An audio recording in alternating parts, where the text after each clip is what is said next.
byiza kuri mwese inshuti bakunzi mukurikira ijwi rya diaspora One Nation Radio. Nizere ko aho muri hose mukomeje kugira ibihe byiza, izi ntangiriro z'icyumweru muzitangiye mumeze neza. Nitwa Simon Mpumuza, ni umwanya tugiye kubagezaho amakuru, the major updates ziba zigezweho. Turazihera mu mpera z'iki cyumweru, nyuma y'uko Visit Rwanda cyangwa se icyo nakwita nko mu gisata cy'ubukerarugendo igiranye amasezerano n'amakipe akomeye yo hanze y'u Rwanda, ubwo harimo ikipe ya Arsenal ndetse n'ikipe ya Paris Saint-Germain. Kuri ubu rero igishya nakubwira, navuga ko ari imwe mu nkuru ziri kugarukwaho hirya no hino mu bitangazamakuru bitandukanye, nuko ubu noneho Visit Rwanda nayo yagiranye andi masezerano mashya n'ikipe yitwa Bayern Munich. Iyi ikaba nayo igiye kumenyekanisha ubukerarugendo bw'u Rwanda binyuze mu kwamamaza Visit Rwanda ku byapa binini byo muri stade yayo. Hanyuma ikindi nakubwira nuko mu buryo bwa siporo iyi kipe izashinga irerero rya ruhago mu Rwanda ndetse inagire uruhare mu gutegura abatoza b'Abanyarwanda, ndetse n'ikipe yayo y'abatarengeje imyaka 19 ikaba ishobora gukinira imikino ya gicuti mu rw'imisozi igihumbi. Hanyuma ushobora kwibaza ngo nukubera iki u Rwanda rwahisemo ikipe ya Bayern Munich. Nuko mbere yo gusinyana iyi mikoranire n'iyi kipe, u Rwanda rusanzwe n'ubundi mu bufatanye n'andi makipe abiri akomeye Burayi ariyo Arsenal yo mu Bwongereza ndetse na Paris Saint-Germain yo mu Bufaransa. Ni mu gihe kandi mu mpera za 2021 hari amakuru yavugaga ko hari andi makipe atandukanye Burayi arimo ayo mu Butaliyani yifuzaga gukorana n'u Rwanda kubera uburyo yabonaga biri gutanga umusaruro muri Arsenal ndetse na PSG. Mu kiganiro rero n'abanyamakuru cyabaye mu mpera z'iki cyumweru, nuko umuyobozi mukuru wa RDB ni Claire Akamanzi yavuze ko iyo ngo bajya guhitamo ikipe bakorana bareba ingingo zirimo ubukerarugendo, ishoramari ndetse n'uburyo iyo kipe ihagaze. Uyu munsi kandi nabwo yabigarutseho mu kiganiro kindi n'abanyamakuru, aho rwose yavuze ko ngo ikintu cya mbere bakoresha kugira ngo bahitemo ni igihugu aho bashaka abakerarugendo ndetse n'abashoramari. Ubudage rero bukaba bwarabaye ahantu hambere kuri RDB kubera ko niyo n'ubundi igenda isinya amasezerano atandukanye. Ati dufite Arsenal turi duhagije mu Bwongereza, dufite PSG mu Bufaransa. Ati rero twarebye n'isoko riri mu Budage. Ati icyo ni icya mbere. Ati icya kabiri nuko bareba uburyo ikipe yitwara. Ati kuko turifuza gukorana n'ikipe ikora neza. Iyi kipe rero ya Bayern Munich nuko yitwaye neza haba muri Champions League yatwaye inshuro 6. Iyi kipe kandi imaze no gutwara ibikombe by'Ubudage inshuro zigera kuri 23 zose. Bafite rero ababakurikira kandi basaga 200,000 ku mbuga nkoranyambaga. Ati rwose urumva ko gukorana nabo ari amahirwe. Ikindi rero nakubwira tuva kuri iyi nkuru mu zindi nkuru iki cyumweru gitangiranye, nuko witwa Bwana Habitegeko, uyu Habitegeko François, uyu yari guverineri w'intara y'Iburengerazuba, ndetse na Madame Mukamana Esperance wari umuyobozi mukuru w'ikigo cy'igihugu cy'ubutaka, bakuwe mu kazi na Perezida wa Repubulika nyakubahwa Paul Kagame.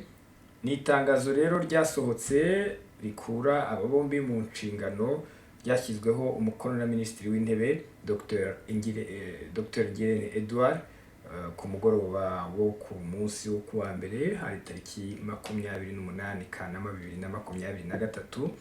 Habitegeko rero ubundi yari yagizwe guverineri w'intara y'Iburengerazuba mu kwezi kwa gatatu umwaka ushize, mbere y'umwaka ushize wa 2021, avuye ku buyobozi bw'akarere ka Nyaruguru yari amazeho manda 2.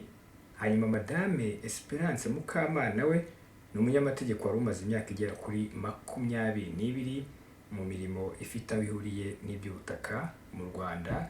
Ikindi yagize uruhare mu mavugurura y'imikoreshereze y'ubutaka, aba umwanditsi wungirije w'inyandiko mpamo z'ubutaka mu ntara y'Amajyepfo hari hagati ya 2006 ndetse na 2016, aba umwanditsi w'impapuro mpamo z'ubutaka mu mujyi wa Kigali hagati ya 2016 ndetse na 2017.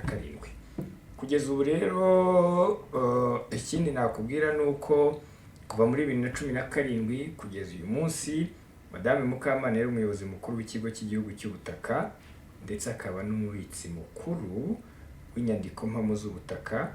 Ni umuyobozi rero wari wungirije w'inama y'ubutegetsi y'ikigo cy'igihugu gishinzwe guteza imbere ubuhinzi n'ubworozi RAB kuva muri 2018. Ngayo nguko. Hanyuma ikindi nakubwira mu kijyanye n'abakuwe ku mirimo ndetse n'abayishyizweho, reka dukomereze noneho ku bayishyizweho. Bwana Vugayabagabo Jackson, uyu yari umuyobozi mukuru wungirije ushinzwe ibikorwa mu muryango wa Imbuto Foundation. Kuri ubu rero yagizwe umuyobozi mukuru w'agateganyo w'uwo muryango. Ibi rero bibaye nyuma y'uko wari umuyobozi mukuru wa Imbuto Foundation Umutoni Sandrine aherutse kugirwa umunyamabanga wa leta muri Minisiteri y'Urubyiruko. Ngira ngo murabizi ko mu minsi mike ishize nyakubahwa Perezida wa Repubulika hari abayobozi yahaye inshingano nshya. Mwarabikurikiye, mwaranabibonye ko mu cyumweru gishize baranarahiye. Igihari rero ni uko izi mpinduka zatangajwe n'umuryango Imbuto Foundation binyuze ku mbuga nkoranyambaga zawo zirimo urwa X, urwahoze ari urubuga rwa Twitter. Hanyuma kandi banamwifurije ishya n'ihirwe rwose kugira ngo azagire imirimo myiza.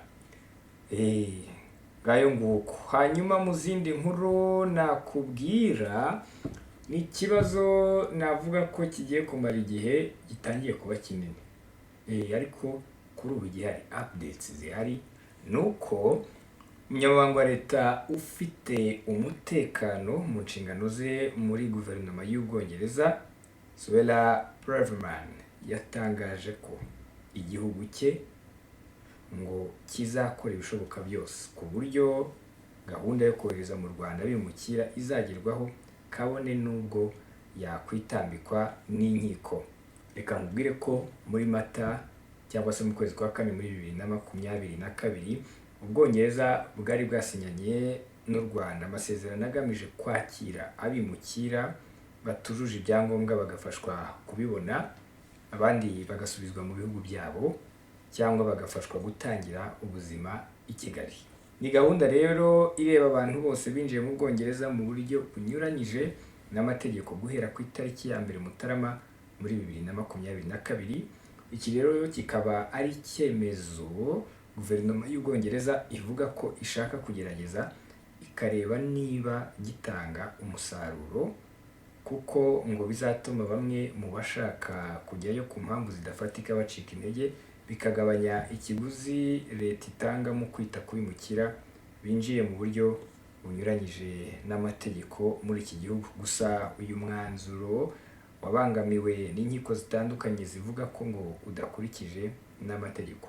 Mu kiganiro rero n'ikinyamakuru BBC, Suella Braverman yatangaje ko azakora ibishoboka byose ku buryo gahunda yo kohereza mu Rwanda bimukira ngo igerwaho.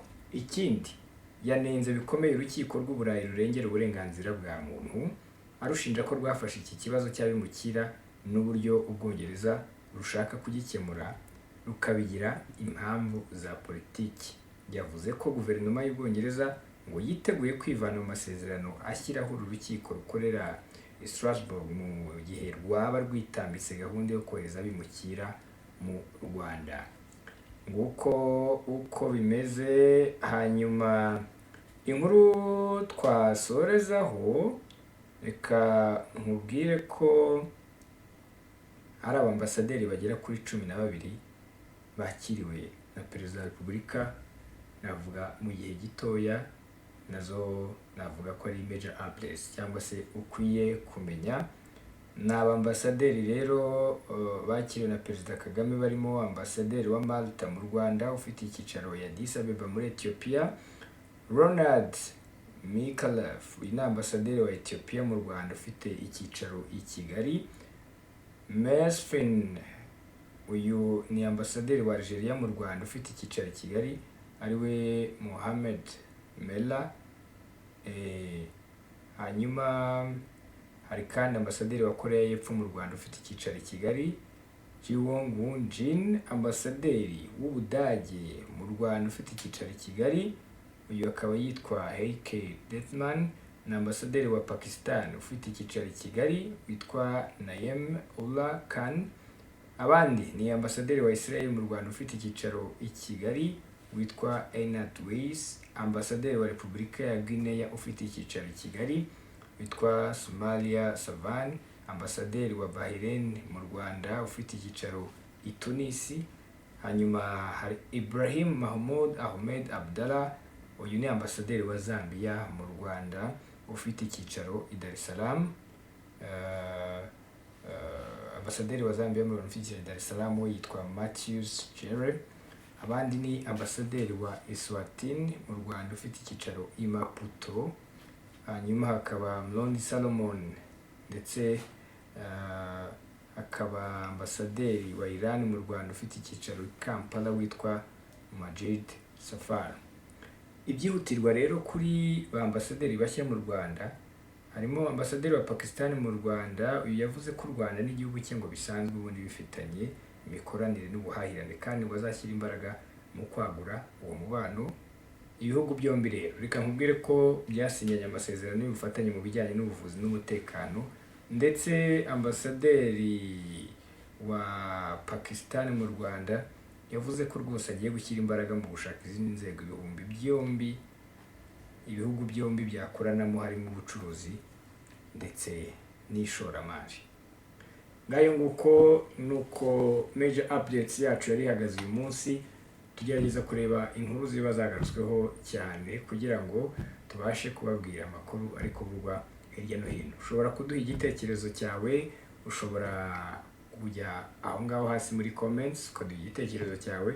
Ikindi kandi niba uri mushya kuri YouTube channel yacu ya One Nation Radio, kandi ukaba unyurwa n'ibiganiro ndetse n'amakuru tugutegurira, kandi subscribe aho hasi kunzogera, ndetse wikandeho nka notifications kugira ngo uyemeze ijye ibasha kukubwira, ube umwe mu ba mbere bagerwaho n'amakuru ndetse n'ibiganiro tukugezaho. Mwakoze cyane. Nitwa Simeon Muhumuza. Reka dusubire ejo nanone nkubwira ibyiriwe. Nawe utaha.